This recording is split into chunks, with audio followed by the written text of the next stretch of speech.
Hey, Dave Melinda here, Positive Polarity Podcast. Hope things are going awesome for you. There's a couple of things going on this week that I wanted to learn more about. First of all, I found somebody that says they're a serial entrepreneur. And so I wanted to find out what that was, because the only serial I know is serial killer. So I want to make sure that he's not a serial killer. I want to understand serial entrepreneur. And then also in doing this research, I find out that this guy's involved in marketing and he's an engineer. I've never met an engineer that markets. So this might be a crazy show. I have no clue. But I'm honored to be hanging out with John C. Morley the fourth. How are you today, sir?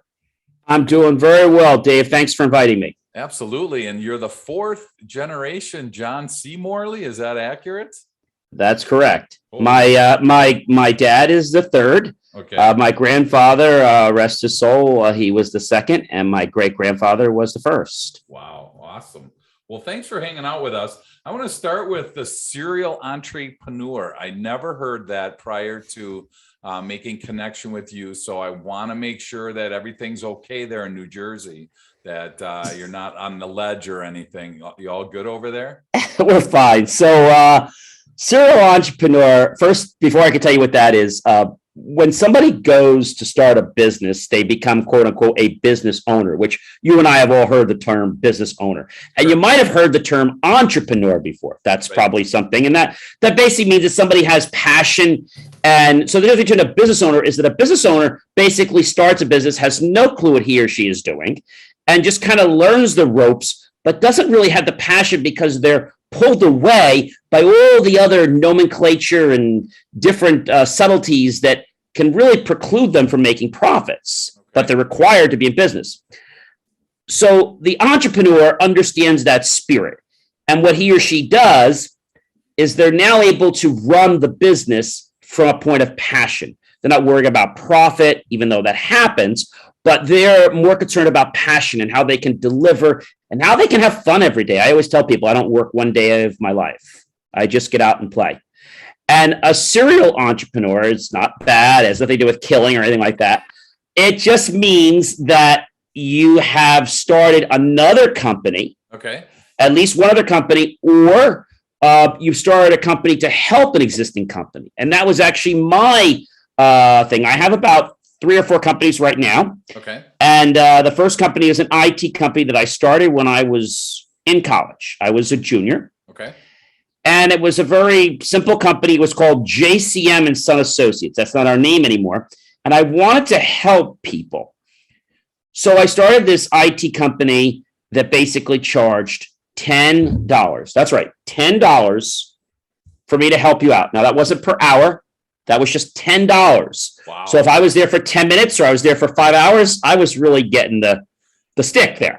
Did you like rake leaves and stuff too, or is it just all IT stuff? It's all IT stuff. Darn it. All right.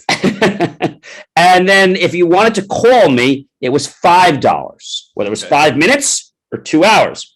So I had a gentleman, a friend of mine, that actually called me up and he says, John, I'm having a problem. I need support. I said, well, it'll be $10. He says, can I write you a check? I said, no, we don't take checks. I said, this is just a starting company. So you don't take credit cards. No, we don't take credit cards. We don't take checks. We take cash. Okay. I said, just $10. So I come over there and I said, I'm just going to call him Chris. That's not his name, but I'm going to preserve the anonymous or the guilty. Sure. And I said, Chris, what can I do for you? He says, my computer's not working. Well, no, I know that, but what's like happening? Oh, sure. I'm trying to play this game, whatever it was. It's not working. I look at him. I said, so you're calling me over here to help you get a game working. It's not like Word's not working or you can't print. No. I just can't play this game. I'm really hooked on it. I can't play it. I wasn't a big gamer at the time. So I said to him, okay, let me take a look at it. Meanwhile, it's about 4:00 in the afternoon, and he has to go to class at about 6 or 7. Okay. I'm looking at his stuff, and I'm like, Chris, this isn't going to work. I'm not going to be done in 3 hours. Oh, okay. Well, when can you fix it? I said, well, why don't we schedule this for like a Saturday morning when I don't have class and you don't have class? Sure. So I look at the situation. I tell him what's going on. He said, "You think you can fix it?" I said, "I can fix anything." So I came over Saturday morning and I'm at it for like an hour or two. He's like, "You know what?" He's like, "I feel bad." He said, "Don't worry." He says, "Here, take the money." He says, "You don't have to fix it." I said, "No, no, no, no. I guarantee my work and you don't owe me one penny until I finish the job." Sure. He said, "Well, is it going to be more money?" I said, "No, it's just going to be $10. That's just $10. He's like, "That's crazy." I said, "Nope, that's what it is." He said, "All right. Can I get you like breakfast?" I said, "You can get me breakfast or sandwich or something." So I had that. He said, "So I'm working on this thing." And I said, "Oh, I know what your problem is." He said, "What's the problem?" So many years ago, there was something called DOS. Might be some of our viewers might be familiar with disk operating system, not to get into the whole history of that. Yep. Well, they had something called TSRs. Now, this isn't something that you're going to get arrested for or anything like that. Terminate stay resident programs. That's how antivirus worked back then. They loaded before your Windows loaded. Windows 3.1.1, add Windows for Workgroups, which many of you remembered. So they had something called a config.sys, okay, and an autoexec.bat file. Today, we're like, what the heck is that? We don't even use those really anymore. Sure. And so these files were responsible for setting up your system so that Windows could work. The config.sys loaded certain drivers. It loaded drivers to talk to the hard drive if it needed mouse drivers, it would load. So anything that had a load in DOS, so if you used Windows and it used the DOS mode, you had to have these things loaded. Sure. Autoexec.bat would load certain things. It might map printer and things like that. So I get into the computer and I'm looking at his RAM and I'm like, oh, here's the problem. There was something called 640K conventional memory. Now today, we can have lots of memory. We can have gigs and gigs of memory. On my editing video production computer, I have like 128 gigs of RAM. Back then, you couldn't have that. It was 640K. And even if you could have extra RAM, the programs couldn't operate. The DOS programs couldn't operate in anything but the conventional memory. Sure. So I'm like, this is a real pain. I said, Chris, why don't you just get a program that runs on Windows? It'd be a lot easier. He said, no, it's not going to be out. This is a new program, and I want to play this. It won't be out for years. And I'm like, oh, boy. And he's like, you don't have to fix this. He says, no, I'll fix it. And I'm looking at it, and I'm like, oh, I know what the problem is. The program didn't have enough contiguous space. So that basically means space that's right after each other. So if you think of it like of a pie, and you were to take pieces out of the pie, okay, and then you were to try to come back, you notice there'd be holes in the pie. So contiguous means they're all together so that there really wouldn't be any spaces. So I noticed this and I said, gee, the program needs an extra, I don't know, we think it was an extra 35K or 65K of memory. Now remember, you only get 640. So that's very, sure, very important. Sure. So I had to figure out what was he using? What could I move around? So after a few more hours, I was able to massage some programs around so they loaded in a different order and thus gave me more contiguous space. Voila, got into Windows, the program loaded, the sound loaded because it was a DOS program, the sound had to load from the DOS. Okay. So all this loaded, he was able to play, and it was amazing. But then after that, I started realizing that maybe I have a future in this. And so I went to, I think it was our school's, we had our own telecommunications department with our own private branch exchange. So we had our own extensions and students had their own as well. Okay. So I went there. I was kind of being an opportunist and I didn't really want to pay for voicemail. I was cheap. And I also wanted the latest features, but I didn't want to pay for them. So I went there and I said, you know what? You could use a student to give you some advice, to maybe intern with you, to give you some recommendations. John, we've never had that before. So, well, there's always a first. So I got all the latest and greatest features whenever they came out for free. And not to get into everything we did, but cutting to the chase, I was about to graduate, which I did. But in my senior year, this friend, Chris, said, oh, we got to help you. We got to get you started. My uncle works for this company, which I'm not going to mention. They're still in business, unfortunately. And he says, we can help you. He says, you're starting a company. I said, I'm going to. Yeah, he can help you. And we can give you such a deep discount. My dad is paying for bills for a company I don't even have yet to try to figure out how to market something that we don't even have customers for or revenue for. Sure. And so now we get out of school. And that was great. Got my first job at a government agency, which didn't treat me very well. Fast forwarding that many paces, I remember saying something to them after they weren't treating me well for a while. I walked into the HR's office, and I'll call her Mary. And I said, Mary, I want to just come in. She said, everything okay? I said, everything's fine. 2 weeks before I was going to get fully vested as a part-time employee, I said to Mary, I want to say thank you. She says, oh, no, you're welcome. I said, no, I want to say thank you, really, from the bottom of my heart. I want to say thank you for helping me become a better version of myself and helping you become a better version of yourself. And she's looking at me like I'm bonkers. She says, sure. Okay. She says, you got to get back to work. I said, yes, in a minute. What do you have to do this week? I said, well, I don't know if you understand, but this is my very last day at your company. She went back in her chair so you're looking for a few more dollars? I'm like, no, it's not even about money right now. There's a lot. And I feel that I need to move on because this is stunting me from becoming the best version of myself that I can be and to show the world what I can do. Sure. They were so blown away. So this company's still marketing for me. And so the one company now is 33, 34 years young, coming up this Christmas.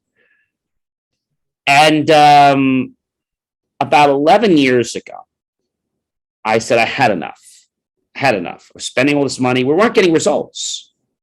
Major Fortune marketing, advertising company. They didn't do their own printing. They didn't do their own work. They were a middleman that subbed everything out. I didn't know this. Everybody kept telling me, John, you're never going to be a marketer. And I realized that I'm running old programs in my head. I later got certified in hypnosis and neuro-linguistic programming. And I said, why don't I practice what I preach? Why don't I do what I tell everybody else to do? Sure. When I start realizing that I am pulling myself down and I got to stop it. So I said, all right, how do I become a marketing company? How do I even do this? I don't even know what I'm doing. So Xerox was somebody we used. We were a client of theirs. And first thing I did is I called Xerox. I said, do you guys have production machines? Yes, we do. Came in. They took me to breakfast and lunch. I fell in love with this beautiful machine. I said, I'd like to become a mom and pop print shop, just something very small. I said, okay. And they said, it's going to be $150. I said, I got it right here for you, $150. No, $150,000. That was way beyond my comprehension level. You're ready to write that $150 check, though, weren't you, John? Yes. I was ready to give them $150. I said, we're all set. I didn't realize the concept of what this machine costed. Yeah, there you go. And then I realized I got what I need, but I went to my bank because I had to get a loan. Sure. And I decided to do the first thing that entrepreneurs do. They try to negotiate. And I went into the bank and they gave me the loan right away, immediately. Nice. And I said, well, wait a minute. That was too easy. I need to go back and I need to use this leverage against this company because, hey, I need to have a nest egg here to protect the company. Sure. So I went back to the company. Remember, it was $150,000. They were giving me training and all this stuff. And I said, guys, I hate to tell you this. I met with the bank. Oh, that's great. I have some good news and some bad news. The good news is I got a loan. Oh, that's fantastic. Well, let's get going. Well, not so fast. I only got $130,000. They said, oh. I said, you know what? I just want to thank you all for your time. This probably isn't the right thing for me. So I don't want to waste any more of your time. So I just want to say thank you to all you guys. It's been fun. And sure. It's just not my budget right now. Sure. So why don't we say goodbye? Well, John, have a seat. Sit down for a minute. So remember, I am quite a bit of money off. 130, 150, that's $20,000 difference. Right. Sure. Can we get you a cup of coffee here? Sit here a minute. We'll be right back. Goes in the office for 5 to minutes, comes back. He said, John, he says, you are in luck. I was like, how am I in luck? He says, we're running a special sale this week. $20,000 rebate off any production machine over $100,000. And I said, oh. I said, what about training? He says, and it includes training. Oh, my God. Wow. So now I got the machine, got everything. I go back to this company in New York. I knock on their door early in the morning.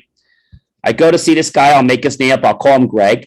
Hey, Greg, it's John. Listen, hey, how are you, buddy? Can we get you some donuts, some coffee, tea, some fruit, some muffins? No, I'm all good.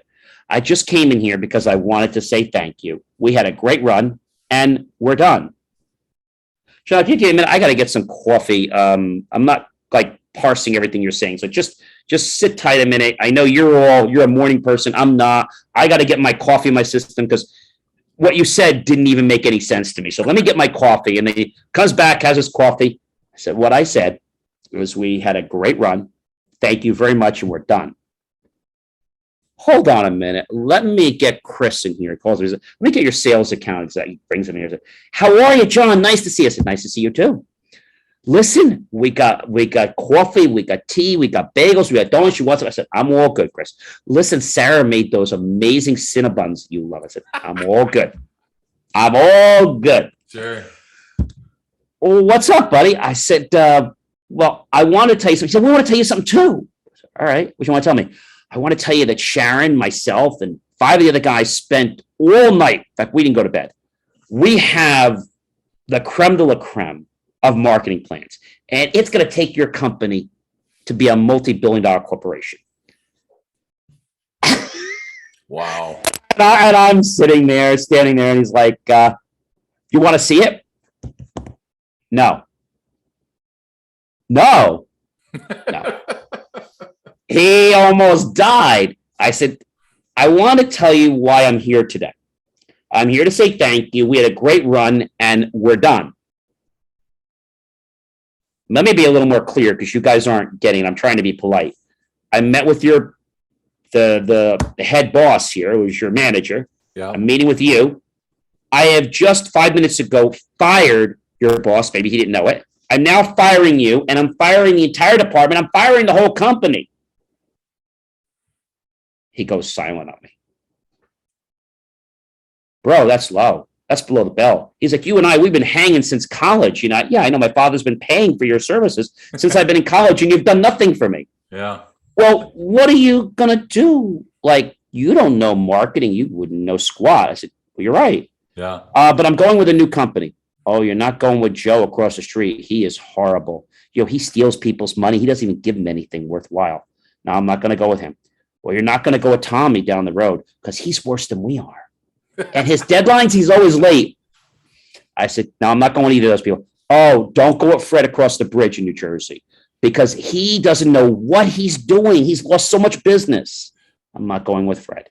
Well, who are you going with? Those are the biggest guys. I'm like, I'm going with a new company that just started. Oh, where are they located? They're in Franklin Lakes, New Jersey. Where in Franklin Lakes? There isn't any room for another business. I said, well, there's a building that just got built. Oh, what's the name of the company? You don't know if they're really small. Oh, no, what's the name? Neighborhood Publications and Productions. No, I never heard of them. So who's the sales manager? I gave him the name. He's like, oh, okay. He's like, then he comes back and says, well, who's the owner? And I put my hand like, John Morley. He's like, who's the owner? John Morley. And he's like, can you take your hand away from me? I'm like, yeah, John Morley. Bro, you're the owner of the company? Oh, we got to sit down and talk. You see, I don't want anything to happen to you, and you're a good guy, and I know that you're passionate, but trust me, you don't know what the blank you're doing. Sure. You're really swimming with the sharks. Sure. So that's where it all started, and that's how I got into the marketing. Wow. The first 2 years we failed, which I expected. Sure. They then come back to me and say, hey, John, Sarah and I want to take you out to lunch. I said, why would you want to take me out to lunch? This is from this advertising company. Sure. Well, John, we want to take you out to lunch because, we haven't talked to you in a while. I said, I'm all good. Well, I know, and you're getting into some waters that you really don't know. So we want to meet with you, kind of help you out a little bit and see if maybe we could take some of that business, help you with it, and then we'll keep your name on it and we'll put our brand on it. There you go. And I said to him, why the blank would I do that? Sure. He said, well, because we're experts, we're a fortune. I said, you're a shell is what you are. No, John, we can help you. And we'll teach you what, Fortune advertising does. Why would I do that when I've busted my tail to get these accounts and have you destroy them in the fraction of a second? I said, I've got a great idea for you. How about we take some of those people, that haven't called you in 90 days, that are either going to sue you or leave you? Why don't we take some of those people, bring them over to us? You can keep your name on it. We'll research it, give them a great advertising and marketing plan, give them an ROI, show them a profit, and have them do business with us again and again. How does that sound for a concept? He says to me, John, that's a little bit above my pay grade. Hmm. I said, if that's above your pay grade, with all due respect, then I don't think you're probably the person that should be taking me out to lunch now. Sure. It should probably be somebody above your level. Sure. And he said, well, we'll have to get back to you. Never heard from them again. And so I just realized then that I have these ideas and I don't want excuses. If I have an idea for a mailing and we're working on it, I want it out tomorrow morning. When you work with other companies, so my big thing that I tell everybody is we do everything in-house: paper, plastic, metal, glass, wood. And I opened a full photo lab and video production center. And I did this because my dreams were never getting anywhere because I always had to wait for somebody else, whether it was a video, whether it was a this. I started my first talk show, over 15 years ago. And when I started that show, it became very successful when I got it on national radio. But then what happened is they said, we're ready for advertisers. I brought the first advertiser and I was so proud because I was going to get some money back. I think it was 60%. First of all, I didn't get anything. I brought them a $3.5 million client. I was so happy. I was like beaming. Yeah. They said, John, that's fantastic. So I call the salesperson. He said, John, he says, I said, when am I going to get my money? He says, this is a little complicated. Well, when am I getting it? Well, you really should talk to Greg, the station manager. I call Greg and Greg says, unfortunately, this didn't fall the way we expected it to.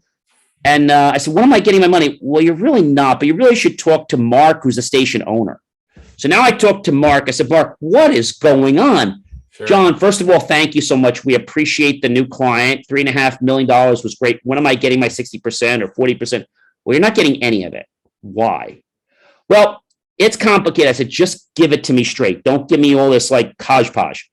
It's real simple. The client called in not to advertise on your show. They called in to buy out your show. There you go. I said, so you sold my show. It didn't even have a value and you sold it for $3.5 million. He said, we probably could have sold it for more. I said, I wasn't getting any money. Your show's now worth $3.5 million. Your slot is worth $3.5 million a year. Sure. I said, what about me? He's like, John, you'll do so well. He's like, you're a great guy. You have a good voice. You're a good host. He says, you're going to go far. I said, so that's it. He's like, that's just how it is. He said, it's business. It's not personal. Sure. I said, we were working together for so long.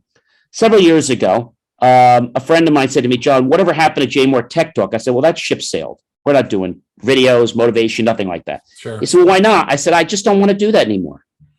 So a friend came to me and said, John, he says, I have somebody I want you to meet. I met this person. He says, he'd like to be a co-host for you. I said, I don't do that anymore. I don't have a show. I never had a co-host. Sure. So he said, would you just do one show with him? He just would like to be on a show with you. I'm like, all right, we'll make him happy. So I brought him on a show. We had fun. And then he says, John, could we just do one more show? I said, I'll tell you what, Mike, we'll do one more show together. And then after that, we're going to say goodbye. All right. We're in agreement on that. Second show aired.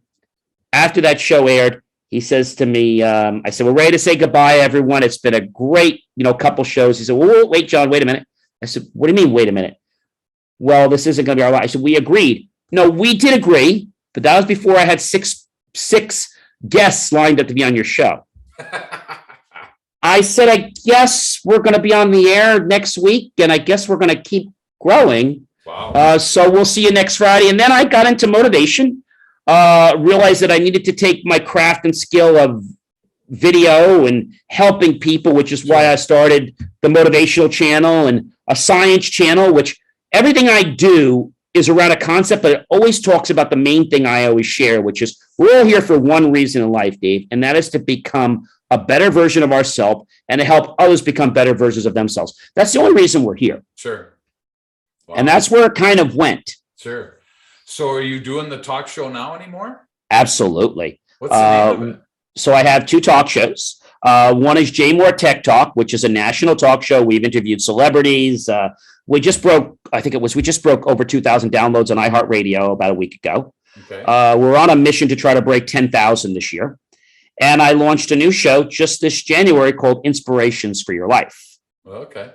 And that started out as a small LinkedIn show. And that's every night, that show. It ranges between 20 to 45 minutes. I bring guests in sometime, but we have a topic for the entire week. And then we have subtopics. So this week's topic, for example, depending on when this airs, is what makes you feel proud and successful that you beam from ear to ear? What do you do that makes you feel like that? Sure. And each night I'm talking about something that helps me. And then I try to get people to dig in their mind to figure out, because I always tell people, if you have passion, you're going to do great and the money's going to flow.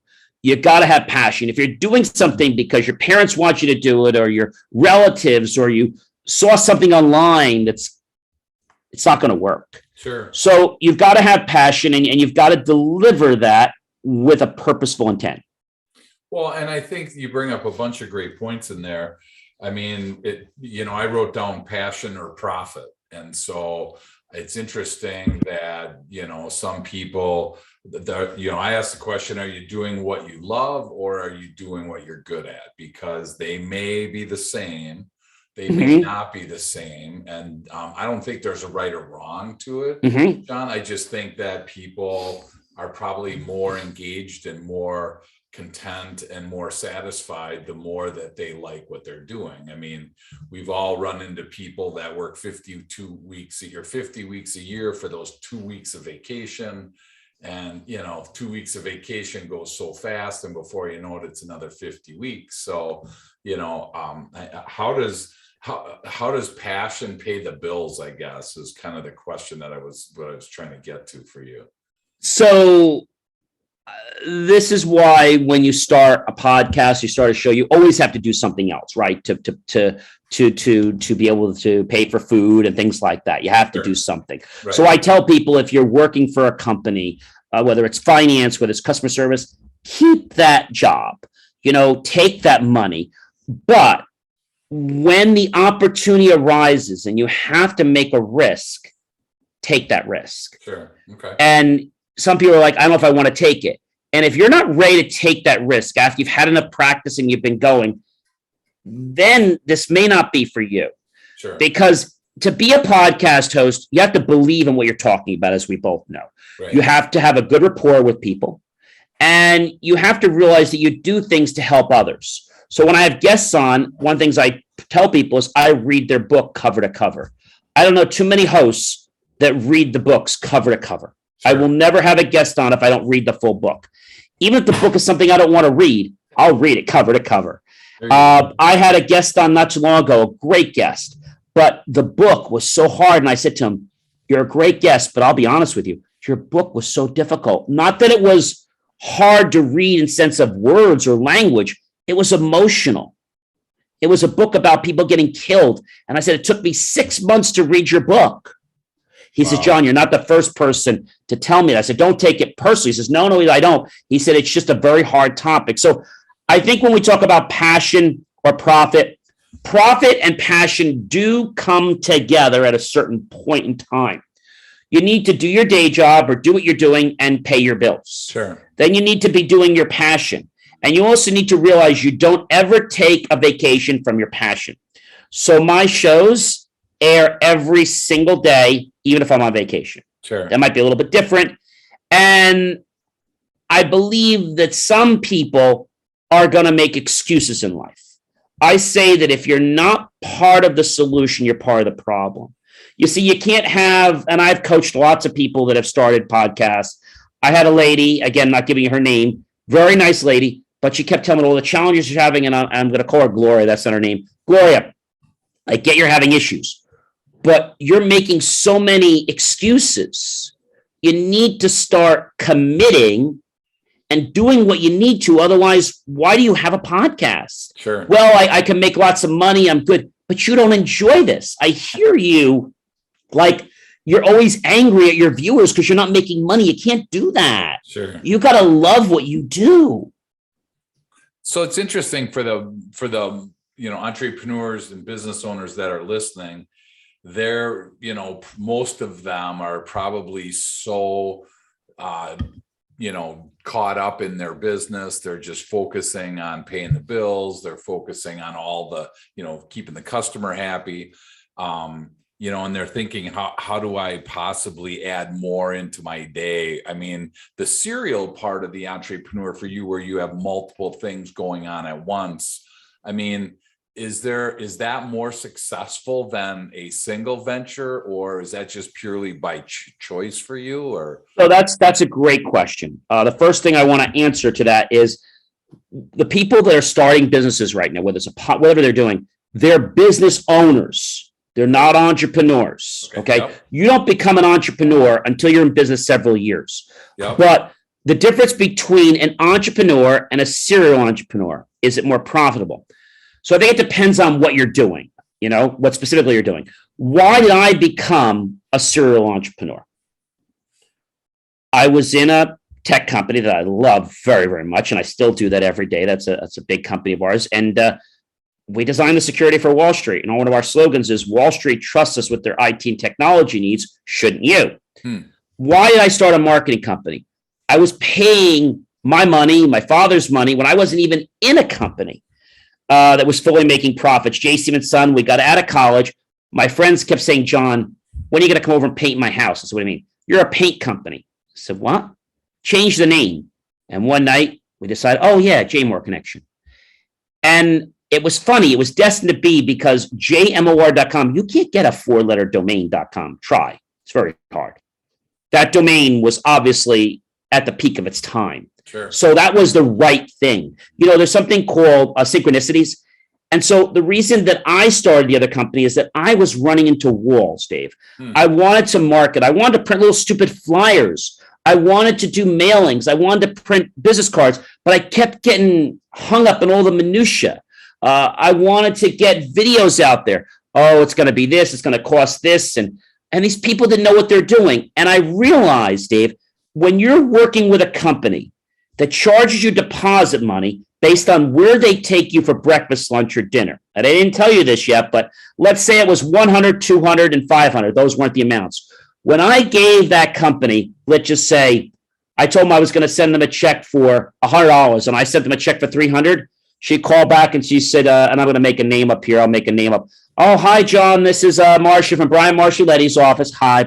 Well, listen, I'm just reaching out to you. I don't know if you know this, but Daniel and Marcus are twins of Katie and Brian. I didn't know we had twins. Well, okay. I don't know how this plays in me. She's like, I don't know if you know this, but Katie got in a little fender bender last week. I said, okay, I'm sorry to hear that. And so because she got in a fender bender, she doesn't have a car. Okay. And Brian has the only car. Okay. I'm still missing it. And this morning, they got sick and they have to go to the doctor, the two twins. So they don't have a way to get there. So Brian has to come home to take them there for a 9 o'clock breakfast, a 9 o'clock doctor's appointment. We're supposed to meet at 8 o'clock in the morning. But remember, I sent them 300. Yeah. I said, well, why don't we just do lunch then? Oh, John, we can't do lunch. Paul's coming in from corporate to review some of the sales numbers. Just do it another week. I don't really need to talk to him. It's not urgent. No. I took care of it. I've got you and Brian for the very last appointment at Ruth Chris Steakhouse. Steakhouse. There you go. And they're playing this game with me. Sure. And so I realized, Dave, that I didn't want to be part of a game. And how could I get a company marketed? People say, well, John, you need a lot of money. You need this, you need that. You don't need a lot of anything. You need a lot of passion, and you need to be dedicated to come up with creativity. Okay, that's how it works. Sure. People think that when you start a business, that things are just going to fall in your lap. They don't. Right. Yep. You make a lot of mistakes. And so you have to be aligned to the universe. This gets on a whole other different conversation. And you have to realize, and what made me realize this is that when I graduated college, I had a nice car, I had a Jeep, but I wanted a real luxury car. I went and drove the car that I wanted, got a picture of it, put it on my screensaver, put it on my phone. 6 months, that car was mine. Nice. So when you can do things like that, when you can connect, it gets our RAS. It's not a kind of candy, and it's not a bad thing. Sure. Reticular activating system. When we're born, that RAS is designed to keep us safe. Fight or flight mechanism. Yep. It's not designed to make us successful, but we can make ourselves successful if we just dip our toe in a little bit, if we push the envelope a little further. And then eventually the RAS says, oh, you know what? You handled yourself okay. I guess we can do more of this. Like, I guess this is okay. So you have to retrain your brain. A lot of people don't retrain their brain. And so when the RAS is now looking, let's say, I'll give us a great example. How many of you get up in the morning and you've ever stubbed your toe? You've known people that done that, right? They stub their toe and they use a whole bunch of 4-letter beautiful words, right? And then after they stub their toe, they're all upset, they're mad. Maybe they go to their kitchen for breakfast and they drop a glass, or they pour the milk in and they get the milk all over the counter, okay? And maybe they took a shower before and they had burned their back because it was too hot. But now they come back to finish their breakfast. And now what happens is they've got this milk all over their expensive suit. They're running late already. They got to go change. They put their suit back on. They quick rush downstairs. They're in traffic. Now they're supposed to meet a key client. They go to meet that client. The client now feels that if this is the way you run your life, how are you going to run my business campaign? Absolutely. I don't think we want to work with you. Right. And so this whole thing dominoes, but let's do a 180. A 180 would be you stub your toe. Cancel. I stubbed my toe. We've all dropped something negative happens. Okay, it happened. It's a bump in the road. If you go over a bump 5 years ago, are you still talk about that bump you hit in Vermont? Right. No, you're not. So when we do this, our mind aligns. And so people I talk to that don't have money are like, oh, John, I don't have any money. I'm like, well, let's look at what you're saying. Let's look at what you're doing. Oh, it's terrible. I said, you're telling the universe you don't want any money. You're telling you, oh, John, I got bills. You're telling the universe you want more of this. You want more judgments. You want more challenges. And the universe is going to keep sending you, okay, we're going to keep sending you bills you can't pay for. Sure. And so how do you get out of that rut? And I think the way you get out of that rut is something I call gratitude, David. You need to be grateful for everything you have in your life. And the lady says to me, John, how can I be grateful? I don't have anything. Yes, you do. You're alive. You have food. You have kids. You have whatever you have. You have a job. You have something. Right. There's always something you can be grateful for. If you're grateful for one or two things, more things will dominate your life that you can become grateful for. And it works. But the problem is people are scared that they don't want to exercise that gratitude muscle. Right. Sure. And that's really the reason why a lot of people don't become successful, because somebody else says, oh, you're never going to be this. You're never going to be that. Many years ago, and people say to me, oh, John, you're never going to be wealthy. I was clicking with that. Sure. Several years later, when you say, oh, you're never going to have any money, my head can't click on that concept anymore. I can't even click on that. Sure. So I think it's really a matter of mind over matter, but I don't want to tell you that it's going to be magic. You need to take the inspired action that your brain, that your reticular activist system shows you when it's time, because it doesn't just poof on your lap. Visualization and using the heart to manifest energy are great, but they don't make it happen. They just get you to the point where you can open the door. Sure. Well, and I think it's great. A great idea. The serial entrepreneur part is a great idea for people that maybe are struggling with supply chain issues or struggling with issues of support around them are struggling. You know, you see that in those large companies, they buy up their vendor, they buy up their suppliers because they feel like they can do it better, right or wrong, good or bad. Who knows what the end result is? But, you know, for anyone listening today that is an entrepreneur that maybe is struggling with X, whatever X is, and in John's case, it was marketing. So he, you know, made the conscious decision to get into that market.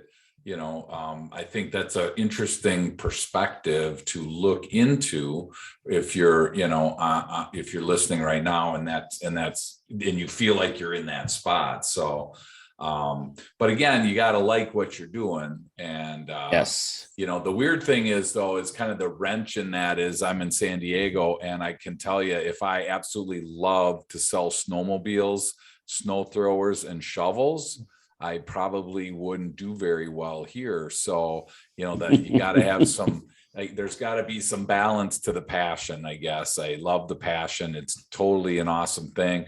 And you know what? Maybe I don't sell any local, but then I sell a bunch online and I get creative and sell it that way. So that's the thing. You got to find your passion needs to match the need. Right. Yep. Or a problem. That's when people will pay you They'll pay you when you solve a problem. But I do want to caution entrepreneurs or new business owners that if they start out, let's say in the flower business, and they don't have technical skills to be able to embrace printing or that, I certainly would not recommend that. Why did I do it?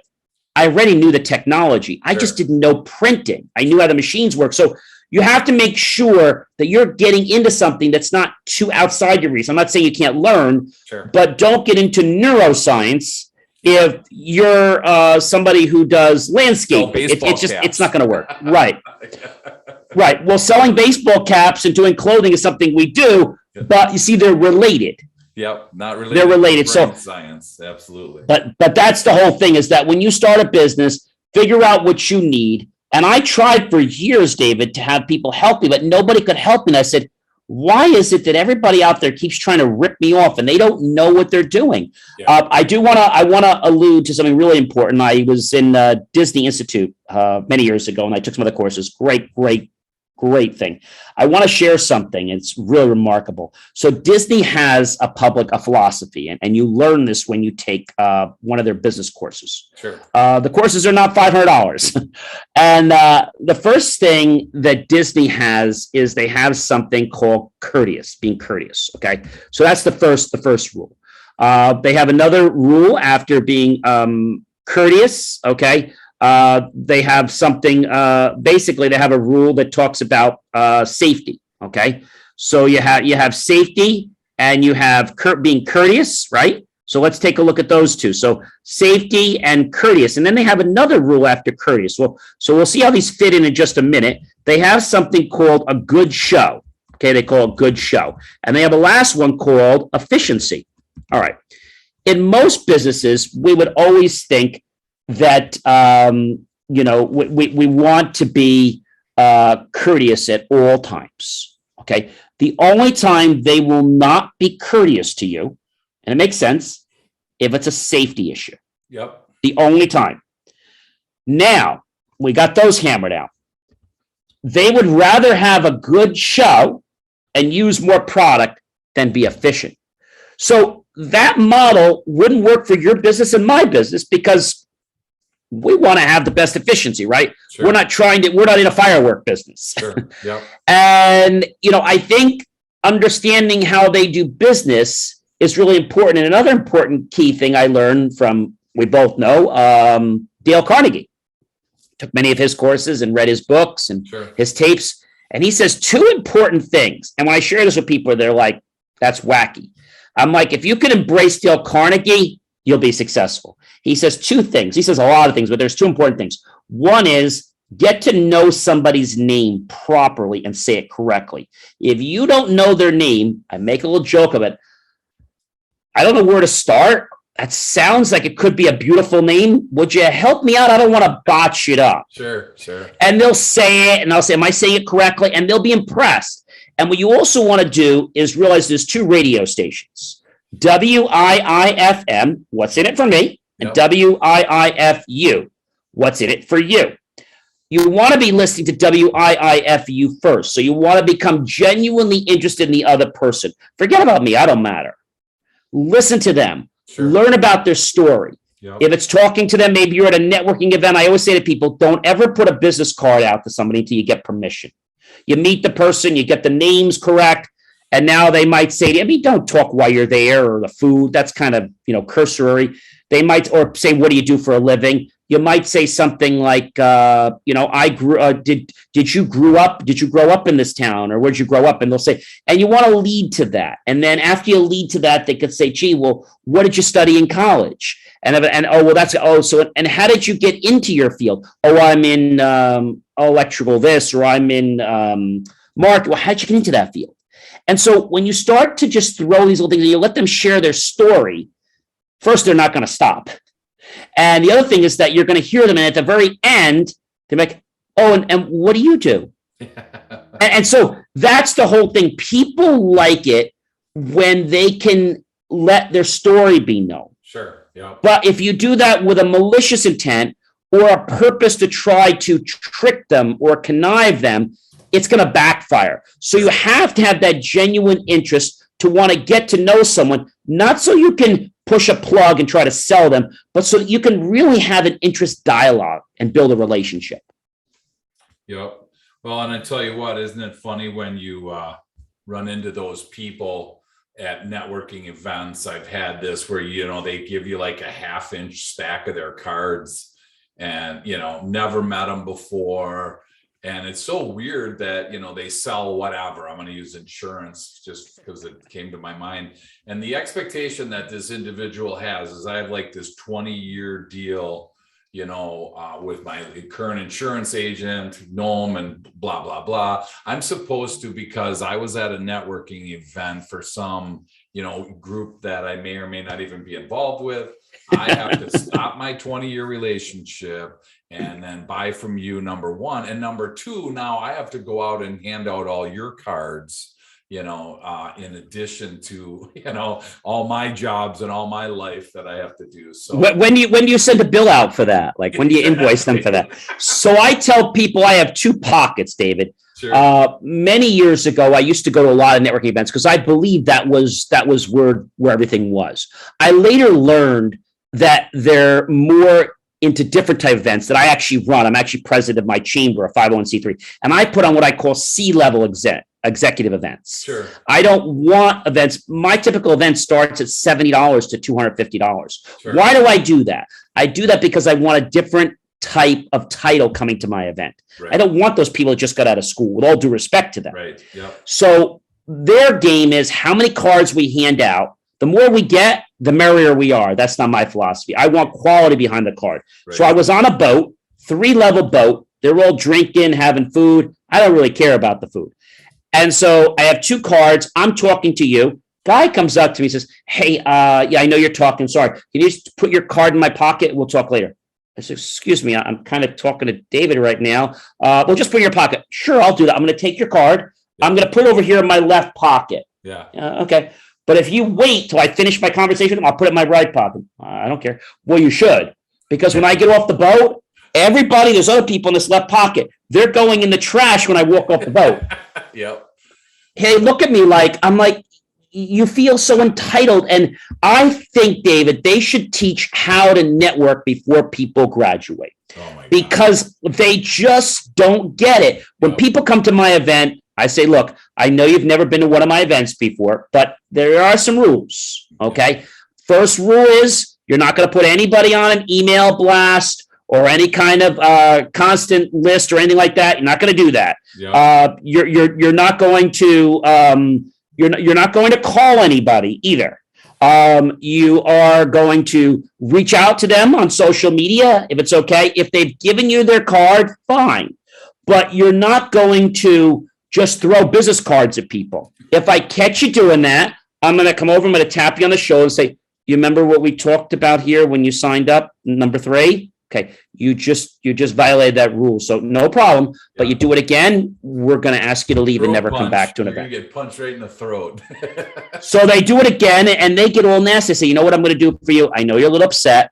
I'm going to refund the whole $90, and please never register for another event that we hold. Yeah, get out of here. And they get all annoyed. They don't understand the value in a person. Yep. And I think that's the issue. When you can create a relationship, you can create that dynamic. So we try to have events like the end of the month, we're doing an axe throw and eats networking event. Nice. Because what I feel is that you want to have some fun. And when you have some fun, you can have some conversations that are out not about business. I'm throwing an axe. Oh, well, that was crazy. Last time I tried throwing an axe, and you have fun, you laugh with them. Oh yeah, my people at my work would kill me if they saw me do that. So you want to have conversations that's outside of business first. And then once they get comfortable with you, have a little more personal conversation, then move to business. I always tell people that when I have a client, my client, when I call them and say, how's the family, how the kids, how's everybody doing?